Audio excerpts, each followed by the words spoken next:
BSF के शहीद जवान नरेंद्र सिंह, जिनको 18 सितंबर को पाकिस्तान बॉर्डर पर शहादत मिली थी, उनके साथ बड़ी बेरहमी की गई थी पाकिस्तान की जो सेना है उनके द्वारा। आज उनके गांव थाना कला में हम पहुंचे हुए हैं और थाना कला में अरविंद केजरीवाल पहुंच रहे हैं। उन्होंने नरेंद्र सिंह के लिए 1 करोड़ रुपए सम्मान राशि देने का जो फैसला लिया था उस चेक को देने के लिए आ रहे हैं। तो हमारे साथ वो लोग मौजूद हैं जो पैरामिलिट्री फोर्सेज में काम कर चुके हैं, फिलहाल रिटायर्ड हैं और अपने उस साथी के परिवार से मिलने के लिए यहाँ पहुंचे हैं और उनकी कुछ दिक्कतें भी हैं। इस बारे में हम उनसे बात करते हैं क्या दिक्कतें हैं और वो अपने इस साथी की शहादत पर किस तरह के उनके विचार हैं। हमारे साथ रणबीर सिंह जी हैं, उनसे बात कर लेते हैं। रणबीर सिंह जी, नरेंद्र सिंह जी ने शहादत प्राप्त की, काफी बेरहमी से उनके साथ पाकिस्तानी सेना ने की थी। आप क्या कहना, क्योंकि आप वहां से रिटायर होकर आ चुके हैं, और किस तरह की दिक्कतों का सामना आपको वहां पे करना पड़ता है? सबसे पहले हम नरेंद्र सिंह को और पूरे गांव वालों को, जो शहीद परिवार को आपके माध्यम से जो है सैल्यूट और सलाम करते हैं कि जिसने बहुत बड़ा कारनामा देश के लिए जो है अपनी जान कुर्बान की। इससे बड़ा हमारे पास कोई शब्द नहीं है। उनके साथ तो जो घटना हुई उससे पूरे देश में रोष था। आप लोगों ने बॉर्डर पे सेवाएं दी हैं, चाहे वो सीआरपी हो, बीएसएफ हो, सीआईएसएफ हो, जो भी है बॉर्डर पे आप लोग सेवाएं देते हो। किस तरह की दिक्कतों का सामना आप लोगों को वहाँ पे करना पड़ता है? बहुत जो है दुख की बात है कि बॉर्डर पे आज पूरे देश में बॉर्डर पे बीएसएफ और आईटीबीपी के जवान हैं। आए दिन बीएसएफ के जवान शहीद हो रहे हैं और दुख की बात है कि जब जवान सरहद पे चौकीदारी, जो प्रधानमंत्री जी जिक्र करते हैं चौकीदारी का, चौकीदारी भी करें और साथ में सरकंडे भी काटें, तो बहुत बड़े देश के लिए दुख की बात है कि सिपाही से 2 ड्यूटी करवा रहे, सरकंडे भी एक हाथ में दराती और एक में राइफल, जिसके कारण हमारे जवान के साथ ये आए दिन बीएसएफ सीआरपीएफ के जवान शहीद हो रहे हैं। केंद्रीय सरकार बराबर बोलती है शहीद हो गए, शहीद हो गए, जब आज तक शहीद का दर्जा ही नहीं दिया, नोटिफिकेशन जारी नहीं हुआ, तो क्या कागजों में शहीद होंगे? मैं आपके माध्यम से और बात कहना चाहूंगा। अभी हमारी केंद्रीय मंत्री राजनाथ जी से मुलाकात हुई, गृह मंत्री जी से 22 अगस्त को ऑन द रिकॉर्ड हमने कहा कि सर शहादत में फर्क क्यों? जहां गुजरात का अगर एक जवान शहीद होता तो मात्र 1 लाख रुपया उसके कंपनसेट के तौर पे सरकार देती, वो भी प्रधानमंत्री का गृह प्रदेश। आपके माध्यम से आवाज सरकार तक पहुंचे कि गृह मंत्री जी बोलते हैं अब 1 करोड़ दे रहे हैं। ऐसा कुछ गवर्नमेंट नहीं कर रही है। हम आपके माध्यम से केजरीवाल जी को भी सैल्यूट और सलाम करते हैं कि जिसने शहीद परिवार को 1 करोड़ का जो वायदा किया था देने के लिए आए और उनको नौकरी का भी उन्होंने भरोसा दिया है, तो बहुत सैल्यूट और सलाम। सर, आपने कौन सी फोर्स में सेवाएं दी हैं? नहीं बोलिए। आपने कौन सी फोर्स में सेवाएं? मैं आईटीबीपी से हूँ, असिस्टेंट कमांडेंट एसके रोहिला, और मैं सिक्किम से रिटायर्ड हुआ हूँ।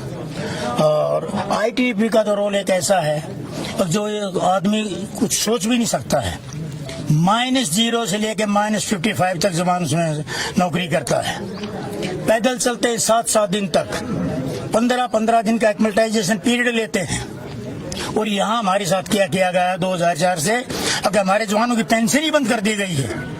और ओआरओपी तो तब देंगे, पहले हमारी पेंशन तो शुरू करिए। ये तो जवान बेचारा मरता है अपने परिवार के साथ। आज हम अपने साथी नरेंद्र सिंह के पास से आए हैं। यहाँ नरेंद्र दहिया के हाँ हम आए हैं, तो उसकी शहादत के ऊपर हम आए हैं। और कितने जवान हमारे परसों भी एक साथ, हमारा जवान बीएसएफ का शांबा में शहीद हुआ है, उसके परिवार वालों ने रिफ्यूज कर दिया उसकी बॉडी लेने के लिए।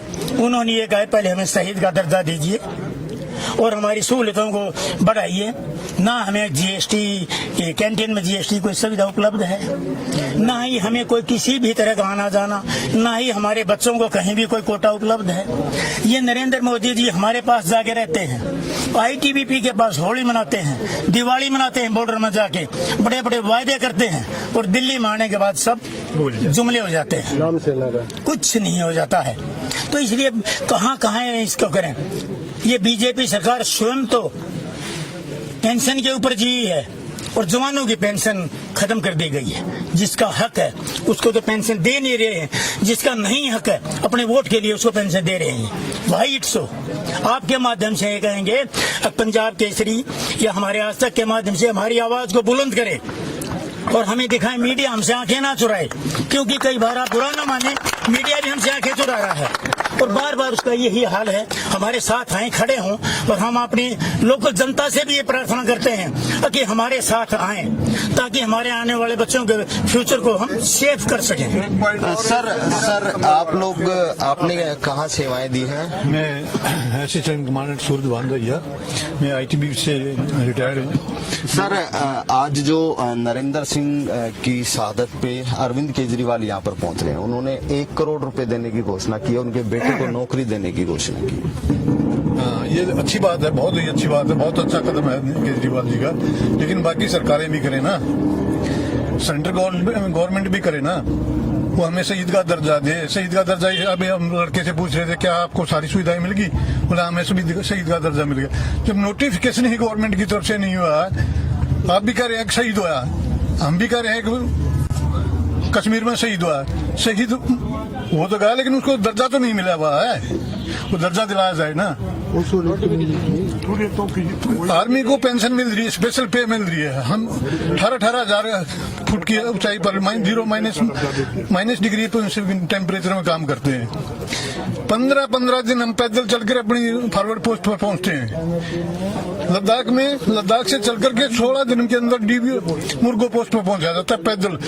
150 बार नदी क्रॉस करनी पड़ती है। मैंने नदी क्रॉस की है 150 बार। हमारी जिंदगी को अगर आप लोग देखें तो आप हैरान हो जाएंगे। बहुत कठिन जिंदगी है। उस कठिन जिंदगी वालों को कुछ नहीं। आर्मी जो बैरगो मसूरी है उसको तो सब कुछ। आपने डोकलाम सुना होगा, सबने यही सुना ना, फौज ने काम किया। फौज नहीं थी वहाँ ITBP थी, वहाँ ITBP थी। डोकलाम में ITBP थी। नाम किसी का, काम किसी का। हमारे काम को भी चुरा रहे हैं, परिणाम को भी चुरा रहे हैं, तो ऐसा ना हो। सर आप क्या डिमांड करते हैं? हम ये डिमांड करते हैं, मैं Deepchand Kaushik deputy commandant from BSF से हूँ। हमारी सबसे प्रथम डिमांड ये है कि जैसे कि एक पशु बेसहारा घूमता है, उसी तरीके से पैरामिलिट्री फोर्सेज के जवान जो है बेसहारा घूम रहे हैं। न उनके लिए CGHS की फैसिलिटीज है, न उनके लिए कोई हॉस्पिटल है, न उनके लिए कोई पेंशन सुविधा वगैरह है, कि किसी प्रकार की कोई चीज नहीं है। कागजों में सिर्फ जो है ना कह देते हैं कि शहीद हुआ, मुंह से बोल देते हैं, मगर कागजों में नहीं है। इसलिए बड़ा हमें दुख के साथ कहना पड़ रहा है कि हर फेस्टिवल के ऊपर कभी जो है ना मोदी जी जाते हैं, कभी राजनाथ जी जाते हैं और कहते हैं कि हम जो बॉर्डर के ऊपर गए हैं। अरे बॉर्डर के ऊपर जाते तो हो, मगर ये बताओ जिसके पास जाते हैं उसके तो आप लिए जो तो आप कुछ भी काम नहीं करें, जीरो है। और हमारे लिए जो है ना आप जो है क्या बोलते, काम करते हुए कुछ नहीं दे रहे। नंबर 2, 2004 के बाद में पेंशन हमें मिलनी चाहिए, क्योंकि बंद हो गई है। जब एक जवान मर जाता है, या तो ये जैसे MP है या MLA है, वो तो शपथ खाते ही पेंशन लागू हो जाती है उसको, और जो आदमी बॉर्डर की देश सेवा करता है उसको कुछ भी नहीं। शर्म है, धिक्कार है इसी गवर्नमेंट को। साथ में मैं ये अनुरोध भी करूंगा कि या तो हमारे को 2004 के बाद पेंशन लागू करे, जो 13 दिसंबर जो है ना अभी आने वाले को हम जंतर मंत्र के ऊपर धरना दे रहे हैं, या तो हमारी मांगे को पूरा करे या अपनी भी पेंशन बंद कर दे, तो मान लेंगे ठीक है अपना भी कुछ किया। सर इसके अलावा जिस तरह के बॉर्डर पे हालात हैं, आए दिन जवान शहीद हो रहे हैं। कल भी एक भिवानी जिले का जवान शहीद हुआ है, आज उसका अंतिम संस्कार किया गया है। तो बॉर्डर के हालातों को लेकर आप क्या मानते हैं, सरकार को क्या कदम उठाने चाहिए? साहब इतनी कठिनाइयां हमने जो झेली हैं तो आर्मी में झेलती है। जितना हमारा जवान शहीद हो रहा है ITBP या जैसे भी हमारे ये पैरामिलिट्री फोर्स है, सारे तो शहीद हो रहे हैं। और कोई सुनाई नहीं हो रही है। हमारी पेंशन भी बंद कर दी, हमारे को कैंटीन की भी सुविधा नहीं है और मेडिकल नहीं है और एक्समैन का दर्जा नहीं है, एक्समैन का दर्जा शहीद का नहीं है, शहीद का नहीं, कुछ भी तो नहीं दे रही है गवर्नमेंट। खाली आज जो पेपर लगाए और जो बस नाम शहीद दे देते हैं, खाली हाथ लौटा देते हैं। ये शहीद नरेंद्र सर जो आप लोग तो अब जॉब करके रिटायर हो चुके हैं, जो नए बच्चे हैं जो भर्ती हो रहे हैं वो बॉर्डर पे सुरक्षा में, देश की सुरक्षा में खड़े हैं, वहाँ के हालातों को, आज के हालातों के नजरिए से देखते हुए आप क्या मानते हैं, क्या कदम उठाने चाहिए, क्योंकि पाकिस्तान जिस तरह से कार्रवाई कर रहा है? देखो, ये आने वाले जवानों के लिए आर्मी जो है वो तब जाती है जब हम पहला थ्रस्ट सहन कर लेते हैं और जब हम पीछे इंफॉर्मेशन देते हैं कि अटैक हो गया है, उसके बाद आर्मी जाएगी। मर तो हम रहे हैं ना, और वो आर्मी में पीछे बैठी। आर्मी तो अभी बैरगांव में सोई हुई है, एक श्रीनगर को छोड़ करके, वो भी मिलिटेंसी एरिया में है, वो भी बॉर्डर लाइन पे नहीं है, एलओसी पे नहीं है, एलओसी पे बीएसएफ है। तो इन जवान जो आने वाली जनरेशन है, जो अभी लड़के भर्ती हो रखे हैं, जो नौकरी कर रहे हैं, उनको ये सुविधा जो हम मांग रहे हैं ये मिलनी चाहिए।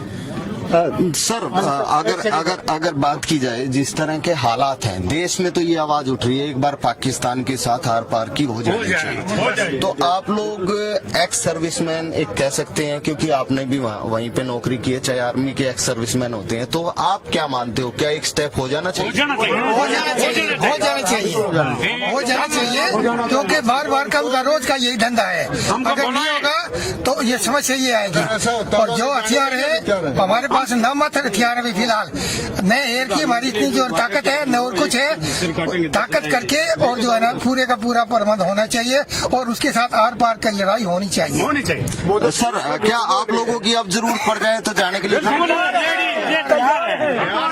अपने देश के लिए मिटने के लिए तैयार बैठे। लेकिन एक बात सुनिए सर, सर हाँ बताइए। जो हमारी जनता से अनुरोध है कि अगर यही हालात रहते हैं, अपने बच्चों को सीपीओज में कोई ना भेजे, अपने बच्चों को सीपीओज में भर्ती कोई ना करे, तब इनको सरकार को अपने आप पता लग जाएगा कि भाई क्या दिक्कत है। क्योंकि फैसिलिटी बराबर नहीं तो ड्यूटी बराबर क्यों? ये रोजगार के चक्कर में हमारी ड्यूटी ज्यादा है। सीपीओज में जो है लोग अपने बच्चों को ना भेजे, हमारे हाथ जोड़कर प्रार्थना है। और ये भेजते हैं तो बोले मांगो कि हमें बराबर की सुविधा मिले। तो ये वो एक्स सर्विसमैन है पैरामिलिट्री फोर्सेस के, जिन लोगों ने अपनी सेवाएं बॉर्डर पे दी हैं और अलग स्थानों पे दी हैं। हालांकि इनमें ये तो जोश है कि पाकिस्तान के साथ एक बार आर पार हो जानी चाहिए, लेकिन कहीं ना कहीं सरकार के प्रति इनका रोष जरूर दिखाई दे रहा है। इनका ये कहना है कि जो आर्मी को सुविधाएं दी जाती हैं वही सुविधाएं पैरामिलिट्री फोर्सेज को भी मिलनी चाहिए, क्योंकि पैरामिलिट्री फोर्सेज के भी जवान बॉर्डर पर ही शहीद होते हैं और वही सबसे आगे कमान संभालते हैं। इनका ये कहना है कि ना तो उन्हें पेंशन मिल रही है, ना उनको शहीद का दर्जा दिया जा रहा है और ना ही उनको मेडिकल फैसिलिटीज कोई दी जा रही है और ना ही कैंटीन की सुविधा उनको मिल रही है। तो कहीं ना कहीं सरकार के खिलाफ जरूर रोष है, लेकिन पाकिस्तान के खिलाफ इनकी एक ही आवाज है, एक बार आर पार की हो जानी चाहिए। रोहतक से मैं दीपक भारद्वाज।